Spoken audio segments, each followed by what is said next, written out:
In the year 1548 to 1600, a man existed whose name is called Giordano Bruno. This Bruno is the first man who picked up a telescope and looked above the sky, and then he discovered that another life existed, a whole different world existed beyond this earth that we are living on. Otherwise, he's the first person who has perception of this thing called planet.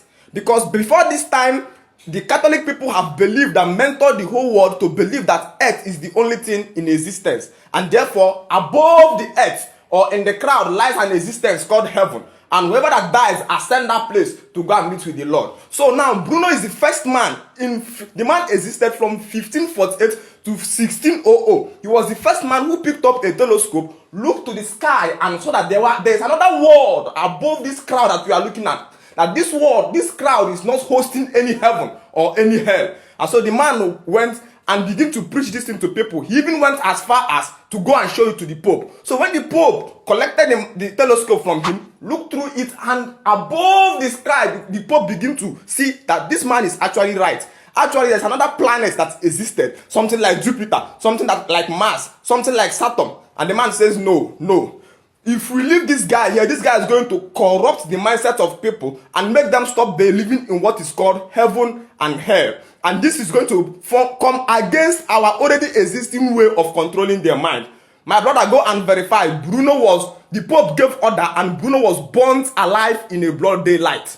As I'm talking to you, I will show you proof with evidence. As I'm just talking to you, I will show you screenshot of this. You can go and Google about it in Google. Bruno Giordano of Italy. He was burnt alive in a broad daylight, the first man to look above the sky and saw that there is another planet that existed, therefore making people to believe that heaven is not what is resident above the cloud.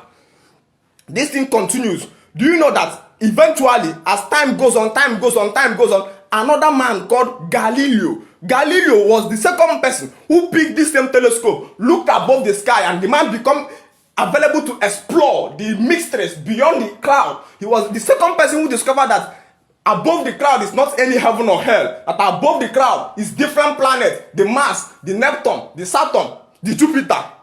But Galileo, who has already heard what happened to Bruno, concealed this thing. He was afraid to speak it because he knew that if I speak it, they will burn me and they will kill me. So Galileo concealed this thing until he wanted to die. That was when Galileo now explained explicitly, called a press interview and explained explicitly about another existence of another planet, Earth, above this Earth. After that explanation, Galileo now did what? Now died. I'm going to show you proof.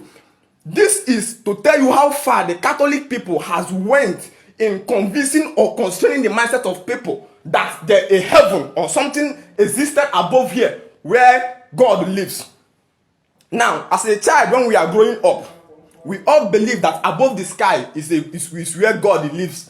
And beneath our legs is where Satan lives. That's why those days, if you go to Sunday school, they will tell us to start singing Zogbo Ekwensu Noko, Zogbo Ya Nepele, Ekwensu Nagahali, Ikechukwemeli. We'll be zogboing Ekwensu with our legs, thinking that Ekwensu is living beneath the sky, beneath the ground. And our people believe that God is living somewhere in the sky. That's why it's up there. Obinigwe Ogodiane Megene Aponana. But now, this man is the first person to prostrate this rule, saying that there is no heaven anywhere in the sky.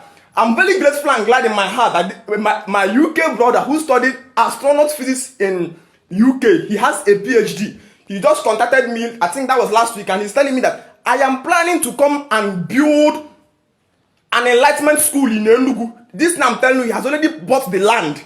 It's just to start building immediately because there is money now. So that the agenda of this is, let me build this place so that our students, our little children can come to this school. Then we tell this our little children, please, put your eye in this telescope. Look above so that through their own eyes, they can see that beyond this sky is not any heaven. That beyond this sky is not any spirit. That beyond this sky is not any angel or Satan. That beyond this sky is another whole external world on its own. That the white men people actually journeyed there to explore life to the existence. Elon Musk have traveled to the Mars to just normal holidays. But this our little child and their little child has been convinced to believe that heaven existed above this cloud.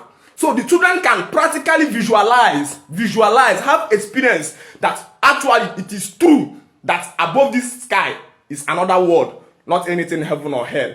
I love that my junior brother who studied astronomy again. I thank that my junior brother for bringing this idea to me. You know, one of the highest system that the Christians use to capture the mindset of our people is fear. The fear. Because when we grew up, you find out that we are much more conscious of hell than conscious of heaven.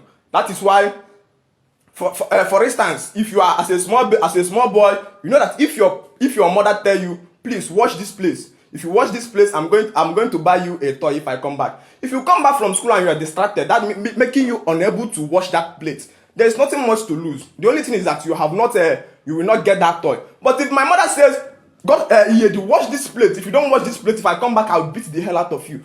Fear will constrain you. There is nothing again that will make you not to go and watch that plate. So this is what the Christians used. Christians instigated fear into us. So as a child, I grew up afraid of hellfire. So they begin fear to terrorize us. You imagine a pastor standing on the altar after preaching discipline, and then he begin to tell you, now, if you are a sinner here, you know that rapture is coming very soon. How do you know? When do you know that it's going to happen? It may be this afternoon, it may be this evening. Your soul will rot in hell. If you die this moment, where are you going to? Come and give your life to Christ. Come and give your life to Christ and be saved. They are instigating fear in you. And as they are talking this thing, the one that started altar call in any church, go and check. Only like 3 or 4 people will come out. Until the man of God says, now I'm giving the last minute, which is before the count of 5. 1, 2. Come out now before it is too late for you. You don't know what will happen outside. Come out now. And people will start running out for altar call. Then I said to myself, this is not salvation. This is not salvation. This is obedience through mental terrorism. This is not salvation. This is obedience through mental terrorism. The child that is raised to be completely afraid of hellfire, and therefore he becomes afraid of hellfire and start doing following the ways of Christians, he is not receiving salvation. He's under obedience through mental what? Terrorism. One of the ways the pastors used to do fundraising in their church is to stir up all the good things that God will do for you. And then I start telling you that if you don't sow, what of yearly going to get? Okay? Like they will instigate fear, making to be that if you don't give, that your properties will dwindle. And before you know it, people are standing up to donate. This is not giving. This is obedience through mental terrorism. So I'm standing up this morning to stir up, remove every fear in your heart.